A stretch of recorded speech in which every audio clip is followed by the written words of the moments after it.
This meeting is being recorded. Okay,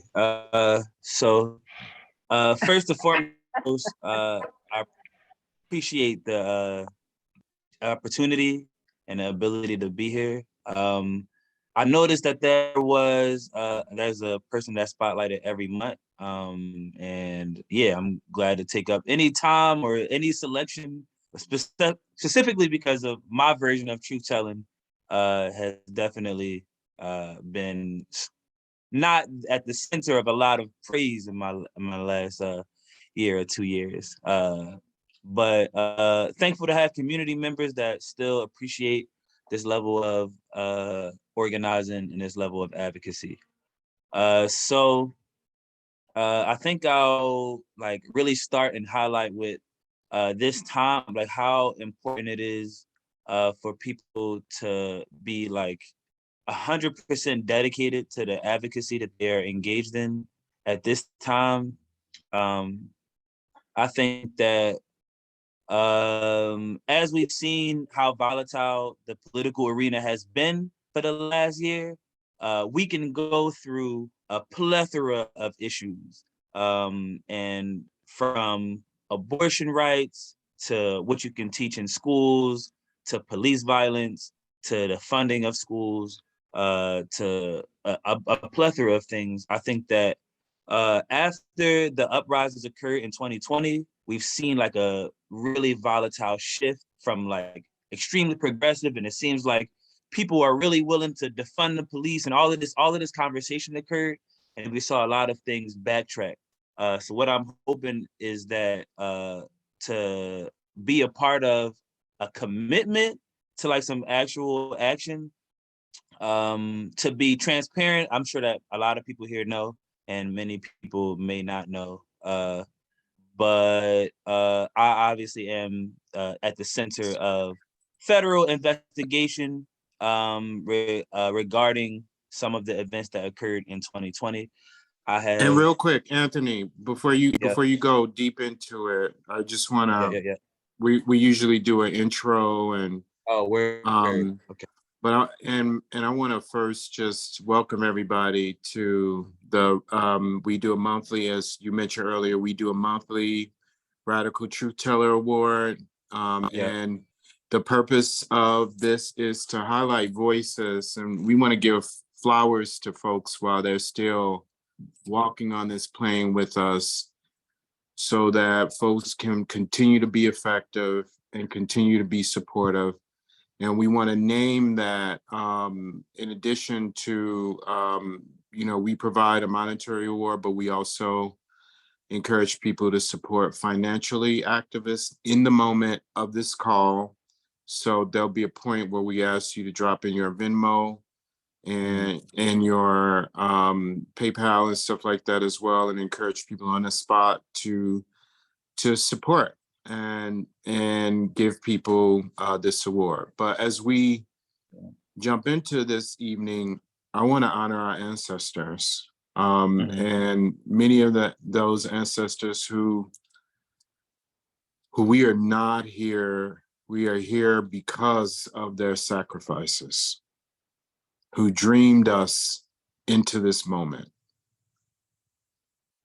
And we also want to honor our indigenous ancestors on this land. I'm calling from Nipmuc land, and those folks and our animal and plant ancestors, and name that this is more than just a lip service, but that this is part of our organizing, that we're not just organizing the political, but the spiritual as well.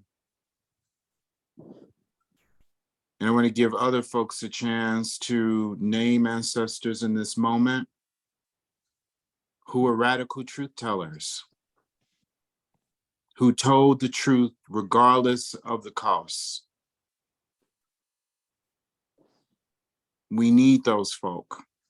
We need those folk to keep us human and keep us focused on what's ethical and what's right and what's moral, despite what everyone around us is doing.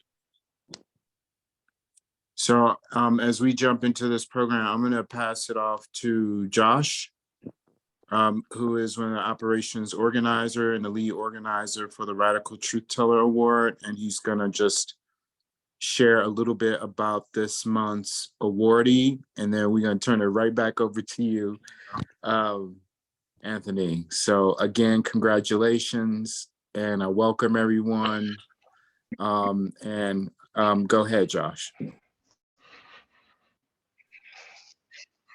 Yeah, Ant, I just want to lift you up as our, this month's Radical Truth Teller.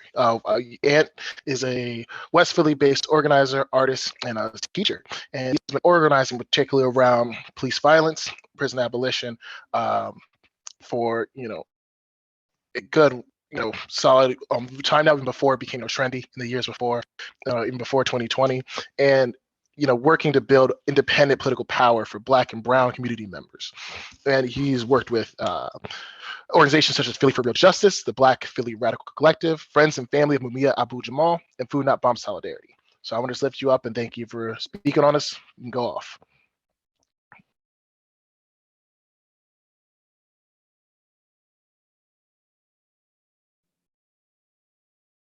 That's me. I'm good to go. Where? All right, y'all. Yeah, appreciate that. Definitely want to highlight the folks that came before me. Yeah. So I think that for people who have been relatively familiar with anything that I've done, a lot of it was around addressing police violence.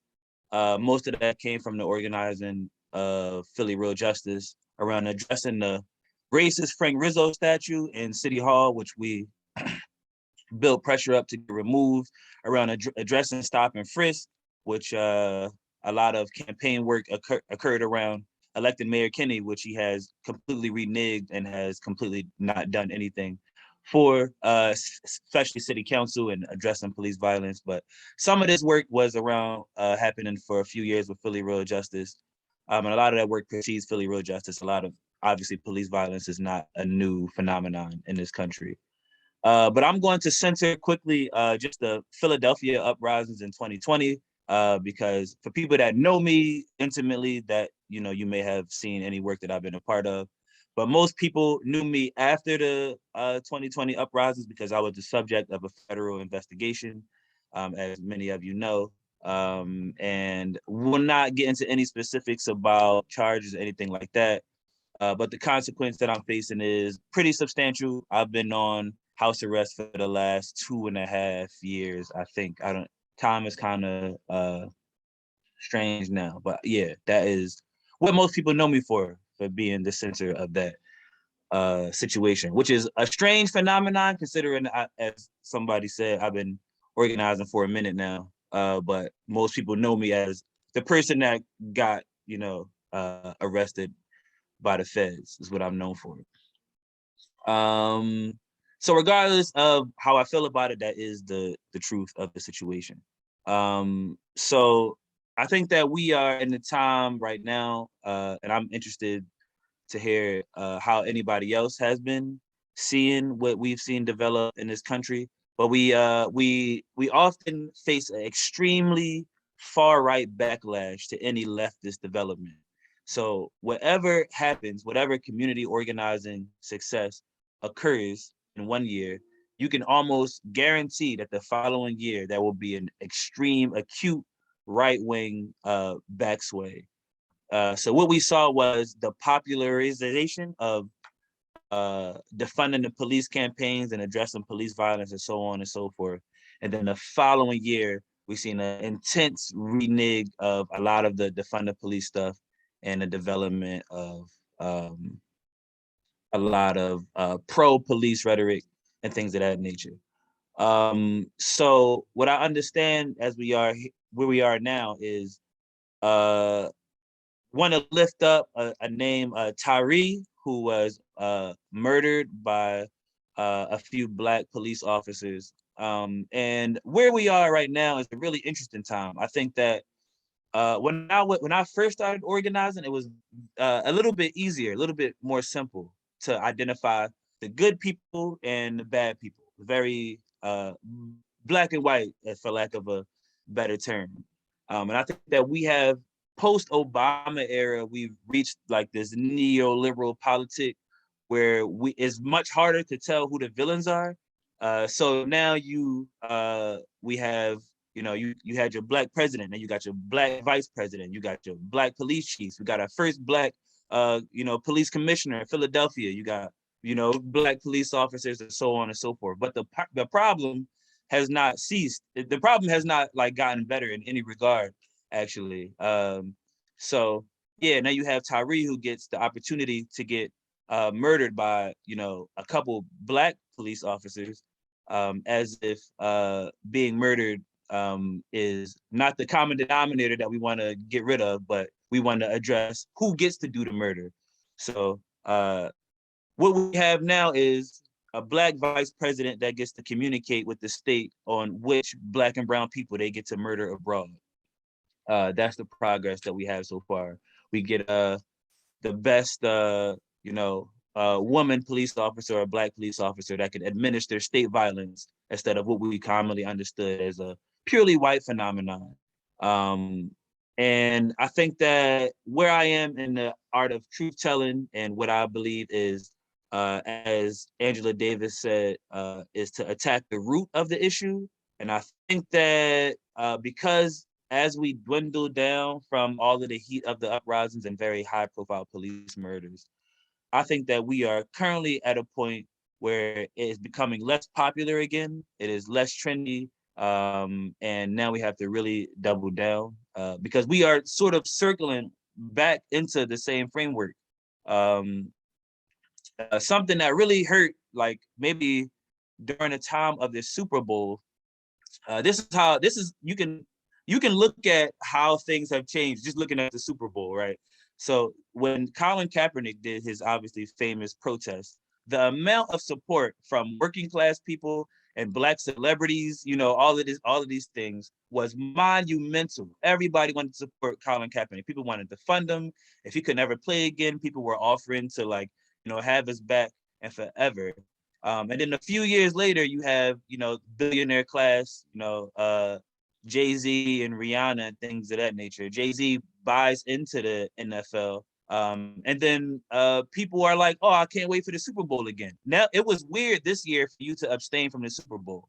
Like, if you said you were abstaining from the Super Bowl 3 or 4 years ago, people would be like, oh, yeah, I get it. I understand.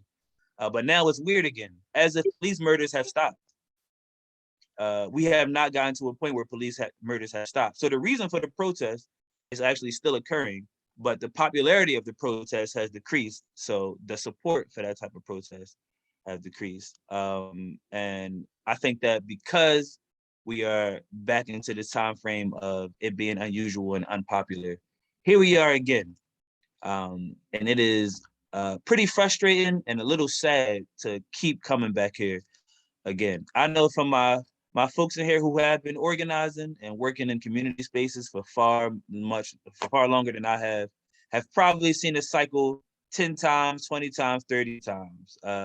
And I don't know how y'all feel about that. I'm interested to hear how anybody else has seen this cycle perpetuate itself so many times.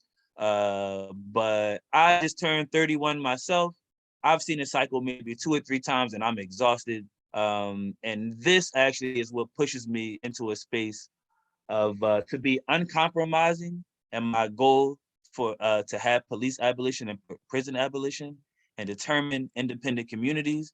It is actually forcing me to become more or less compromising than I would be, because I see the momentum that is generally youth-led, the momentum that is generally youth-led being sucked out of the streets.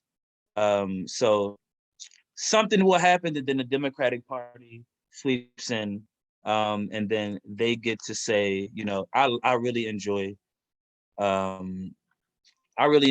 this campaign that you are doing. So let's get on that. Let's take that, and then we suck that sort of energy out of the movement.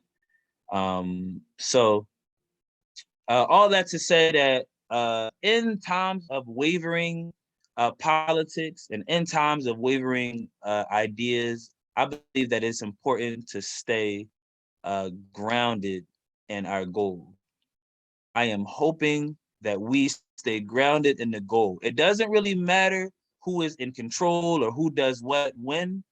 If the goal is police abolition, then it won't matter who the police chief is.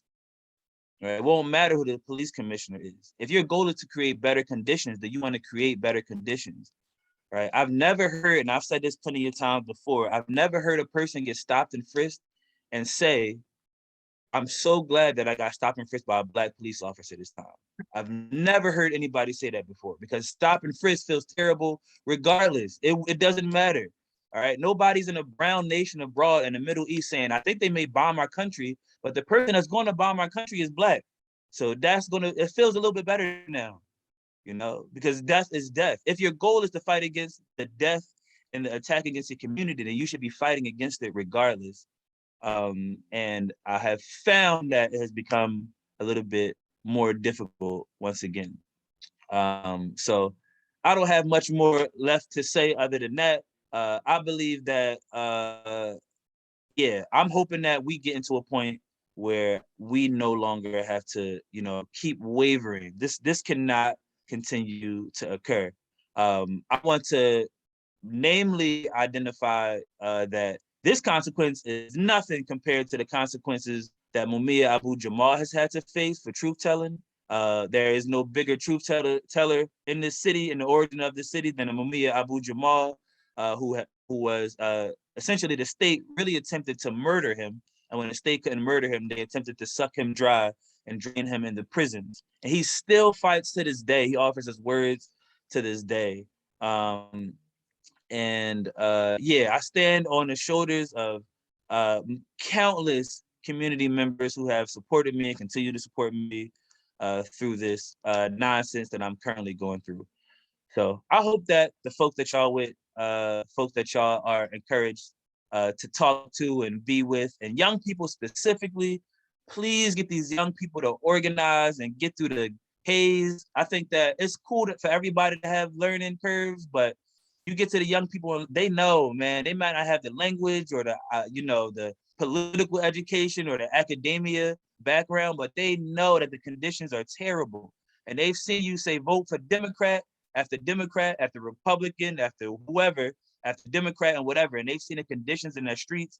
And Philadelphia is currently going through a housing crisis, a gun violence crisis, a drug crisis, a police violence crisis. Our police violence cases don't get the same notoriety as George Floyd, maybe, rest in peace, or Breonna Taylor, but police murder people in this city all the time. Police murder people in this city all the time, and they don't get national recognition. And I'm hoping that the conditions of this city inspires people to engage in what's happening here. We are forever in solidarity with every Black and brown nation, both colonized and in the belly of the beast and not. We are in solidarity with them forever. But we have enough conditions that are terrible here that we can organize and be motivated to address the situations here. Largest youth incarcerated population without parole here in Philadelphia, right? With any police abolition or prison abolitionist movement has to start here because they are done worse here. The most famous political prisoner currently living is here. Is our Mumia Abu-Jamal. So all of that stuff can start here. And I think that we need to develop and center our young people and give them the tools to do what they got to do because they see it on a regular basis. So that's it from me. Not sure if anybody has any questions or if I should elaborate on anything, but appreciate this time, y'all. Appreciate the ability to be here.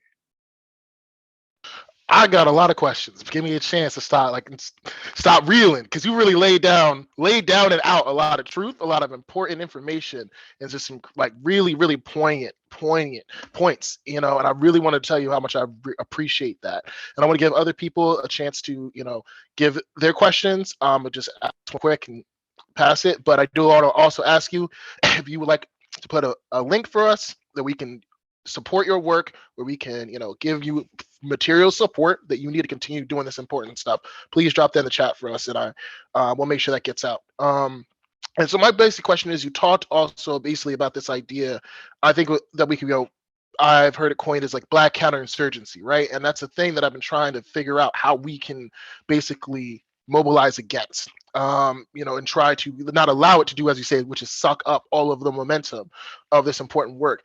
And so I don't know if you have any thoughts towards what we can do to protect our movements and protect our, you know, our progress in our programs. I hope you can hear me well. I know I'm seeing the green thing go off. So let me know if you have any thoughts on that, and I'll pass to somebody else. Where maybe I'm not the maybe the best person because I obviously didn't prevent it myself. I'm not super sure what the answer to that is, but I can say that there is a way that sort of nonprofits move in a way that they are able to elude a lot of the state like concerned issues. I believe that it may be necessary to think about transforming our models of organizing. We may need to do some like serious investigation about how we can have a much more presentable and less threatening presence up front, and then a much more centered in what we got to do somewhere else. But I will tell you, the main thing that has saved me is that which is kind of ironic considering the question. But the thing that mostly has saved me is I am completely open about what I have been doing for the last 5 or 6 years. I'm completely open about my beliefs. So when the feds did an investigation, they were not ahead of the ball. I don't know what I guess they thought they were doing like this full scale, super in depth investigation, but all my stuff is public. On you, any random person, any random whoever can go on my Facebook and scroll if they wanted to. So the feds didn't find anything, and that was part of me just being. I didn't want to have a situation where things could be uncovered. And part of that is the way that I present information that is important to organize other people, but also not going to, get me into further trouble. But there has to be a way. I think that as we know about COINTELPRO and a lot of other situations that affected our people, I think that we have to really think about transforming the model because technology is far more advanced. This is not the same. People that sort of talk about security culture and building like community and all of that stuff in today's framework, using a lot of the language from the 60s. A lot of that stuff is still applicable, but it is so different now. And if I could tell you the type of things that I never knew that I would be followed for or surveilled for, many people would be surprised. And considering who I'm talking to, y'all being surprised would be saying a lot. So yeah, I think that we have to develop some new models of security culture. Yeah, I don't know if that answers your question, but I'm just as lost as you are, man. I'm not 100% sure. I'm trying to figure it out myself. All right. No, I think those were some good analytical points. Thank you. I see Dave and then Luke have questions. Yeah. Thank you for that. You made me think about so much stuff. Particularly like like I was thinking about like there's talking about like how we act like we should be happy around like diverse oppressors. And I was also I was thinking about how, Olufemi Taiwo has that book called Elite Capture, about the way that capitalism subsumes identity, and that we're supposed to be happy with people who are coming in and doing the same thing that the oppressor class is doing. And I think also we have to name too that Black communities have always had overseers. Mm-hmm. There are those Black folks who were people who were employed by slave masters to keep us in line. Mm-hmm. And then you also talked about this cycle of when people become interested in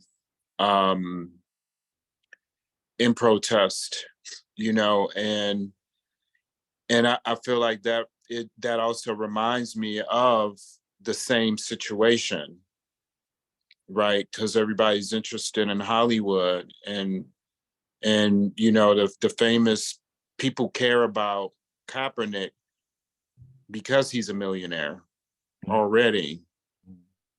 And people forgot that Jay-Z went against the wishes of the entire Black community and movement, in addition to making his fortune off of selling crack to Black communities, and raps about it like unapologetically, when my whole family was devastated by crack.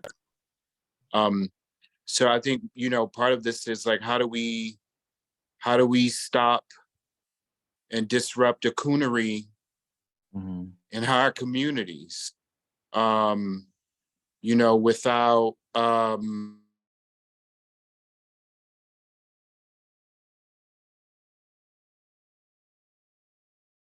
Is that just me, y'all, or anybody else losing? Looks like Dave froze. Dang, yeah. Dave, if you can hear me, we cannot hear you. So can you pause? I it's think we're like missing a lot of what it. Yeah, I think Dave. yeah Oh yeah, there he is. Ah, Yeah. My bad. I Yeah. think I missed probably like the last 15 seconds of what you were saying. well, yeah, I'll end at the coonery. Yeah. How do we Understood. disrupt that? And, Yeah. and what kind, I mean, are you thinking about the kind of education that we can give, I mean, King said that if we don't protest differently, we'll keep protesting the same protest because we haven't disrupted capitalism, materialism, and militarism. Mm-hmm. And I think we're there. Yeah. So I don't know if that's a question, but I want to commend you because your analysis is spot on. Yeah, I appreciate that. I think I try not to get like frustrated. I know that it's a process. I have not been the most patient organizer. Like I just need it to happen immediately sometimes.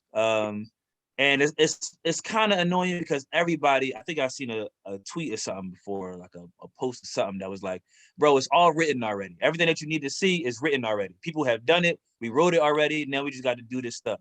Like, obviously Malcolm had the whole like Uncle Tom sort of, you know what I'm saying? Like that figurine, he talked about that regardless of how much of that entire thing that you agree with or disagree with. He talked about that before. And Frantz Fanon talked about, the colonized and the inner sort of struggles of the colonized and how it can be self-depreciating, right? Like Frantz Fanon talked about that a long time ago. And before, like we can keep going back. Like we have continued to talk about neoliberalism, whatever you want to call it, or identity that is sort of consumed by capitalism and scarfed back at us. People have talked about this forever. But if the language that we saw in the Ferguson uprisings, in the Baltimore uprisings, where people were so uncompromising about what they wanted. I won't really repeat some of that language on here right now, but they were very clear on the consequences that they wanted to occur. Oh, It was not a lawsuit. Ferguson. Yeah, Go ahead. yeah. I'm just saying for the sake of, I'm saying not to, but Baltimore and Ferguson, like the demand was uncompromised. They weren't asking for a couple $1,000s for the family. They wasn't asking for the new name of a bill. They was asking for some very specific results based on what occurred. And we get there and we like, oh damn, we all here. I don't need to talk to nobody about this. We already meet. So when we here, we just got to talk about organizing, right? We don't need to politically develop anybody. And then 2 or 3 years pass, and then it's weird. We get right back there, right? So we passed the body camera talk, and then 4 years pass. Why are we still talking about body cameras, yo? I should never hear nobody talk about body cameras ever again. That's old. All you got was we gave the police departments $4 or $5 million each every year on addition to what they got, so they can murder you on camera. Nobody should ever be talking about body cameras ever again. When somebody dies, like now, where's the body camera? Who cares? why did a person get murdered? Why is a person still being able to be murdered by the state?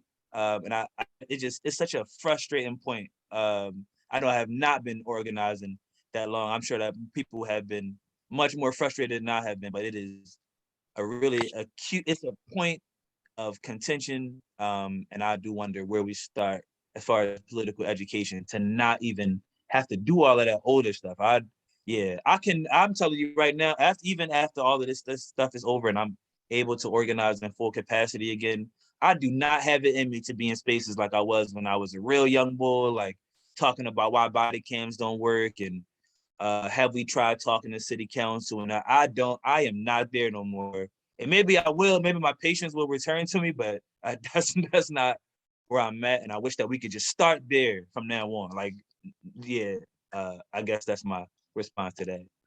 Yeah.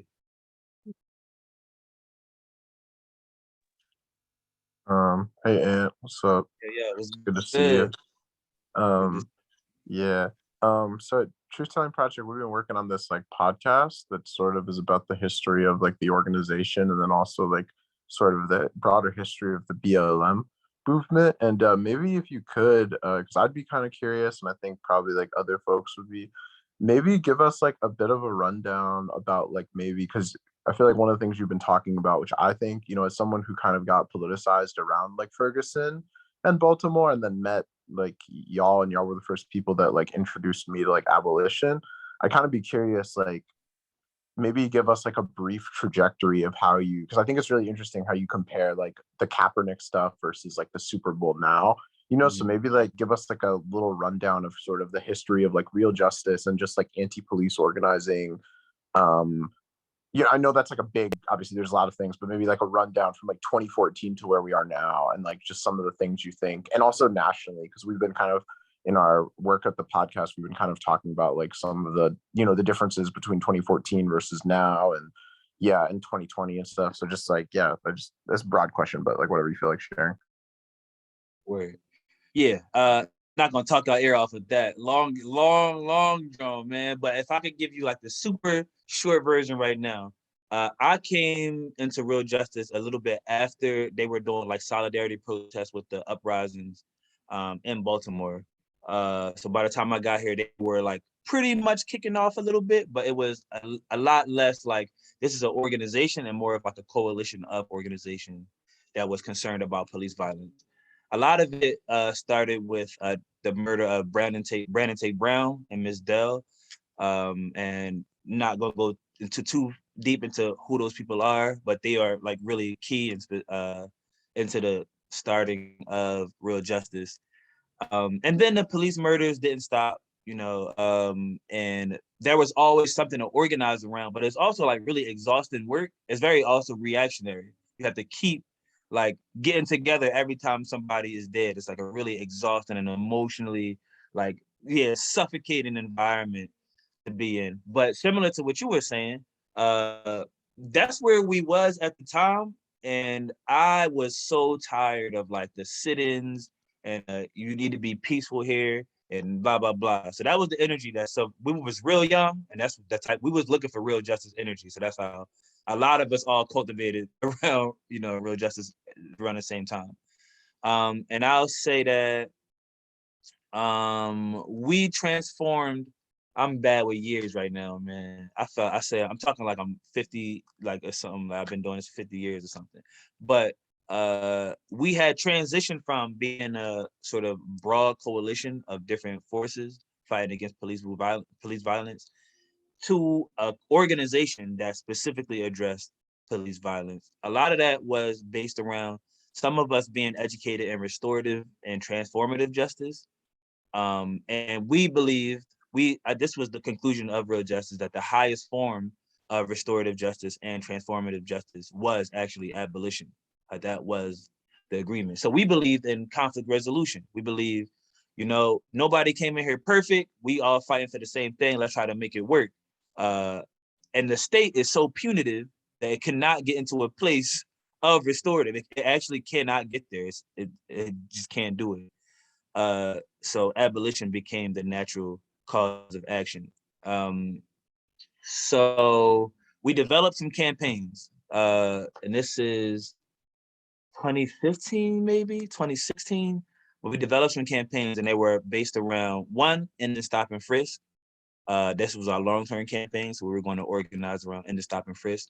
We were going to hold the Temple police officers that murdered a woman named Joyce Kwawie. For people that don't know, two Temple police officers.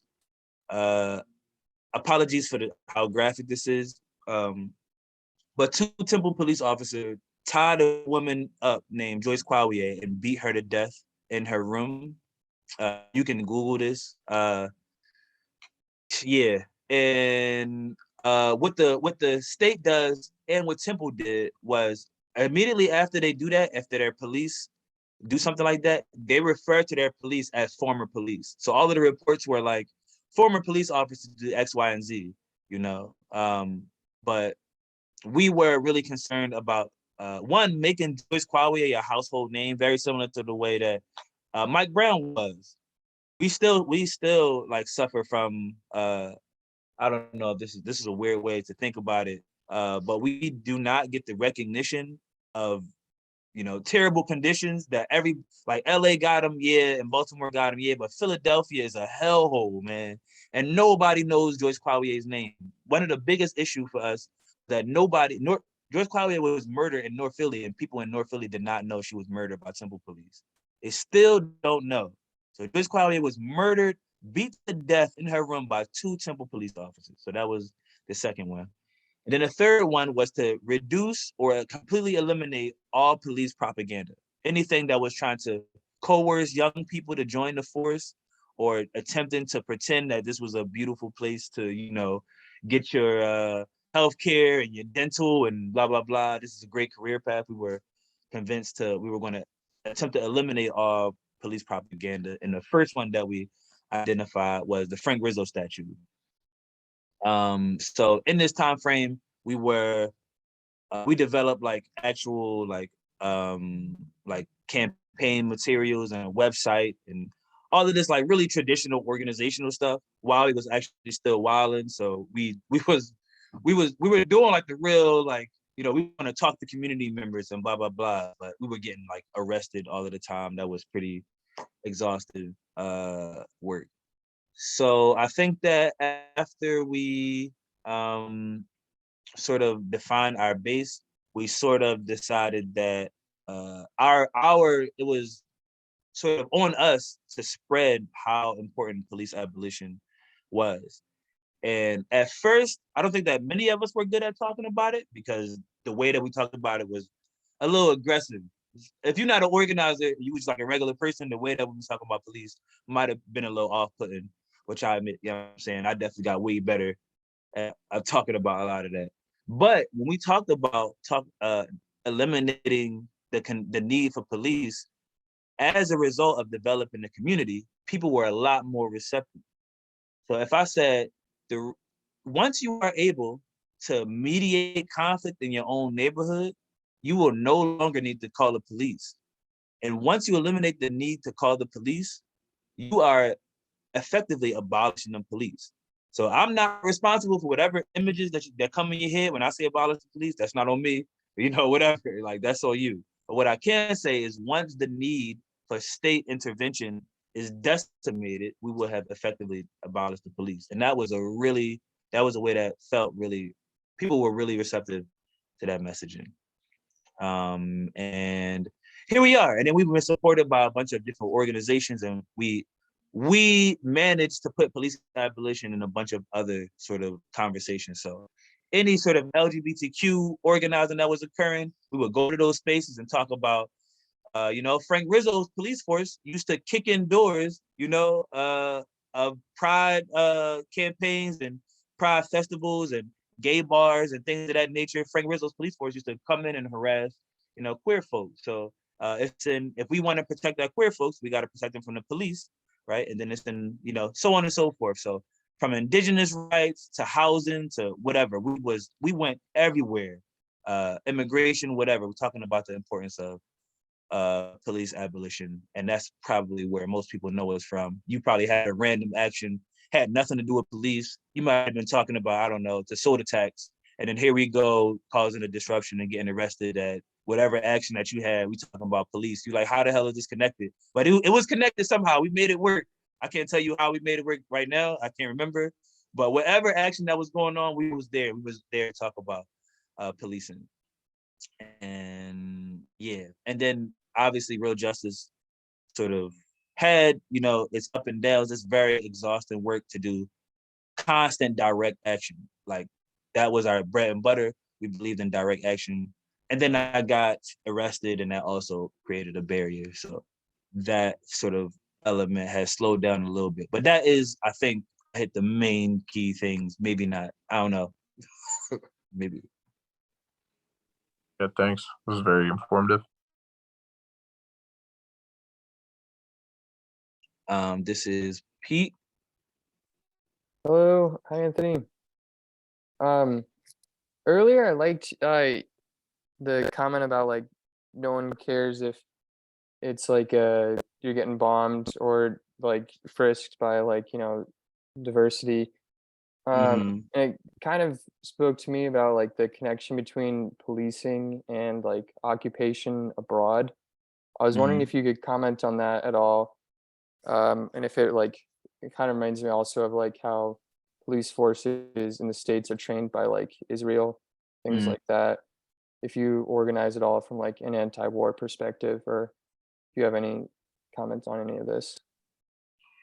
Definitely, man. All right, so I teach social studies, y'all. And this is interesting, right? If I show like students like a drone attack in Iraq, right? If I show a drone attack, look how crazy this is, y'all.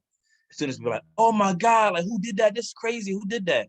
Right? And then might pull up a file and it say Obama sanctioned, this drone attack. Then it turns into, oh well, what's the reason he had to do that? Like, I wonder why that was necessary or whatever. And I'm like, but y'all, you just told me that this was crazy. It's it's a human like travesty. But if I say Obama did it, then it had to be a reason he did. He wouldn't just do something like that for no reason, right? And that is where we at, man. That is essentially politically where we are. If you say, hey, this person just killed a child. Oh my God, anybody that kills a child, I don't care. There's no reason ever to kill a child. Why would you do that? You say Kamala Harris has killed a child. It's like, yeah, but let me see the child's criminal record, bro. Let me see that. Like it is wild. So as far as abroad, I mean, we don't have to make up fake scenarios. Like Obama, deported like a wild amount of immigrants. Like they, what I'm saying? He was calling them deporter in chief. So all of the, it's interesting to hear like immigrants of color, specifically my Black immigrants, man, my Haitian folks and Jamaican folks and all of these people, man, talk about like, Donald Trump is so crazy. What he doing to the immigrants is messed up. And then you say, yeah, did you know that Obama deported more, folks than Trump? And they're like, well, maybe they wasn't supposed to be here. What kind of immigrants was they? And blah, blah, blah. And I'm like, oh, how the goalposts be moving. And this is what I mean. We are not, we are not connected to the actual thing that we fighting against. And that is a heartbreaker. But the worst part is we get there every few years and then we lose it again because they give us a new favorable person to sort of enjoy, a new handsome, charismatic person to enjoy. So yeah, you look at, police obviously have in the deadly exchange, being trained by Israel. And Israel is a pro at murdering and, destroying. And, they train, and I don't know who started who, but both of us have state forces that are really good at killing people. So you can convince anybody that the terrible thing that they did is okay now if I can play into a thing that you would enjoy. So yeah, it's one thing that really hurt was the Eagles losing the Super Bowl. Well, that's not what hurt. That was kind of crazy, but the Eagles losing the Super Bowl. One of the things that was happening was, people was having a good time. They won. They got into the Super Bowl. People was having a good time. They was in the streets and all of that. People was dancing, yada yada. Feels good. And then I seen a video flying across my timeline of, some youngins dancing with some police officers. And I just said, I think I just seen you post a RIP Tyree post. And it's so sad that police our color would do something like this to somebody. So is it not sad no more? Or are you just over it already? Like this, like I cannot believe, I just don't understand. Like Obama went to Flint, Michigan and drank the water and said, oh, this water is cool. And then we're not mad about Flint no more. I gotta laugh because it's so infuriating that it sort of I lose the patience to engage critically sometimes because the contradictions are so vast and suffocating, man. So to the point of the example that I used earlier, I believe that is where we are again politically. Maybe I have different experiences, but where I am now, like against where I'm around most people voted for Joe Biden, and then Joe Biden did the same stuff that everybody else did. And then the people that was like, you better vote for Joe Biden or you don't have a right to complain. And then he just did the same stuff. So I still got the right to complain now, or, all of the, we're going to get him in the office and then we'll just hold his feet to the fire. And then I've seen zero direct actions against Joe Biden. And then again, I'm out the way. I am not organizing. That's for the records, for y'all and the feds. I'm not doing anything. So I don't see anything really. But I have not seen any direct action like against Joe Biden. Maybe I'm missing it. But it's an unfortunate environment. And we still never got to the point where, Obama has done some of the most despicable things for me.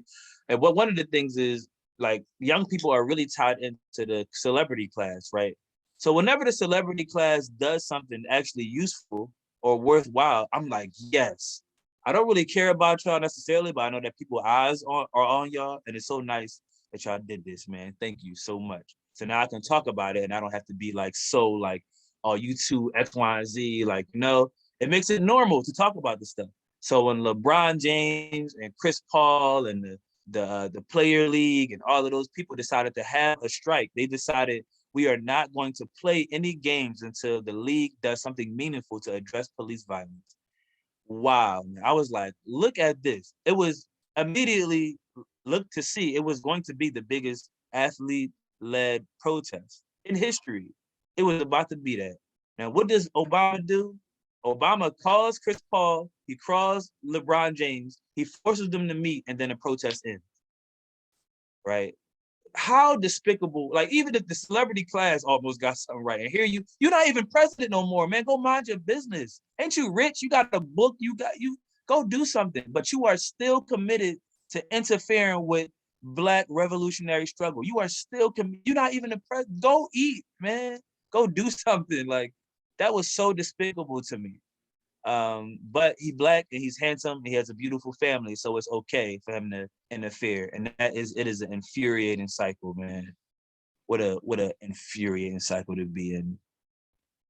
Don't know if I got to what you was looking for, Pete, but that is where I'm at. And that's what I see as far as identity politics and our ability to look the other way when it's somebody that does the BS that looks the way that we like or identifies the way that we enjoy.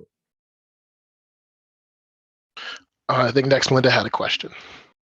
Wow. Hey, so congratulations on your award. Thank you. And shout out to you as a social studies teacher, retired social studies teacher. Love Oh, it. let's go. And I like you so much. How could we see more of you? I love everything that you have to say. I'm Melinda Salazar, one of the co-directors of the Truth Telling Project. And I get to spend my waking hours with all these great folks on this call. Josh, Luke, Dave, Eric, and keeps me young, keeps me on my feet. And so my question to you is going back to youth and education. And I'm looking at the time and I know we don't have a lot of time, so this might be a really interesting way to close it out. How do you and how would you suggest others work with the depth of apathy, of hopelessness, of Mm, um mm, just this sense of, we're all going down, we're on the Titanic. There's some people that are going down in first class, some mhm. people that are, still buying the stuff. And there's, the crew and whatever tourist class or whatever, they're just, they're drowned, and so why bother? I'm just going down. What do you do? How do you respond to all that? And thanks for being here. Nah, I appreciate. I haven't, you know what I'm saying, been in a space like this in a minute. So this is nice.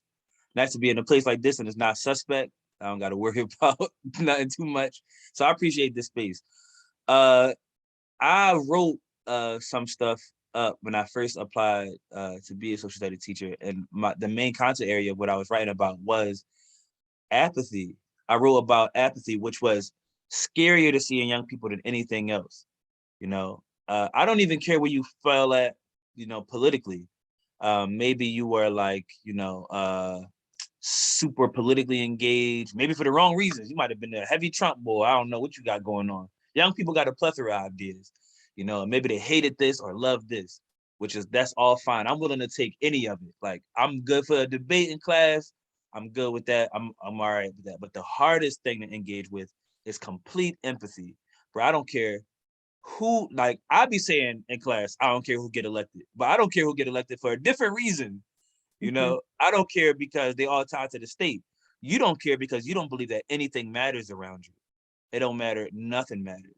And that actually made me reconsider like how I was talking about voting a little bit, because I was really dismissive of voting before, but I realized that young people, it's a difference between making a decision to not vote because you don't believe in the system versus I'm not voting because nothing even matters anyway. Nothing. I won't organize. I don't talk to people. None of that matters.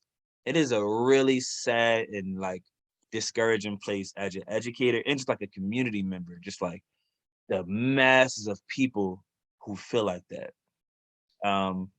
And I think addressing it has mostly been like, I have to really, really celebrate small victories. And I Mm. gotta really celebrate like freedom fighters, like they celebrities, man. Like the way I talked about Russell Maroon Schultz when he came out, it was like Meek Mill. My folks that are familiar with Meek, I talked about that like that was like Meek coming out of jail, man. And I talk about Mumia as if like that's like that's Jay-Z, that is who and getting the ability to talk to some of them sometimes or do some hands-on work often can like get them into a place where they can see it. Theory is not enough, man. There are a lot of quotes. Oh wait, I think I'll pause a little bit. I think I'm back. But there are a lot of quotes about like how theory not enough, and there's a lot of quotes about how practice without theory is not enough. Them things got to happen 50-50, man. For young people, they got to be able to see it, and we need this. We need to hype up every small victory possible. Every single small victory. It is so important. I don't care if there's a person like I'm talking about a random family was going to get evicted, and through the organizing of the community, they got 2 weeks. I need that 2 week extra that they just got need to be celebrated like it's the Super Bowl. Like this stuff got to really matter. And I think that because when I talk to students, when they talk about like the conditions that it don't matter who been president, their conditions in their neighborhood ain't changing. In fact, they keep getting more so-called. We got the most progressive DA in the country. Right? We got Larry Krasner. We got the most progressive this and that and whatever. And gun violence is going up. So the most progressive whoever we got, they helping gun violence. So how can students feel that things that they engage in matters when their entire like life feels like it's crumbling, housing crisis and all of the stuff that I named before. And the only way is to make them feel super tied to the very small victories that occurred. one specific example is there's an organization in North Philly called the Stadium Stompers, which were fighting against the development of the stadium in North Philly, which was going to displace a whole bunch of families up there. And I took students with me one time to just give a testimony about how they don't believe that the stadium should be built. And then they noticed that the development of the stadium had been postponed for a couple months, and all I said with them was like, see what y'all did, and all that did was like, okay, so there is a point in doing some of this stuff. And I don't care if you are long-term invested, or maybe you'll try to join the organization next year, or maybe you volunteer on every 3 months or something like that. I don't care. As long as you go from I don't care about nothing to okay, stuff kind of matter a little bit.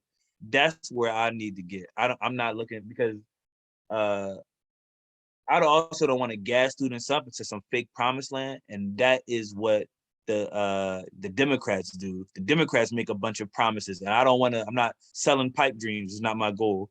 My goal is to give you something really substantial that means something to you.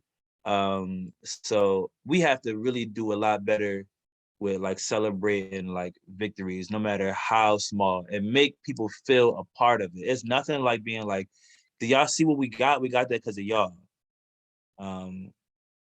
Yeah, but apathy is monumental, man. I know we got to wrap up soon. My primary project that students do to pass my class is called the Advocacy Project, and what they do is it's a pretty standard like research project. Students pick a system that they want to study, and then they pick one issue in that system that they want to address.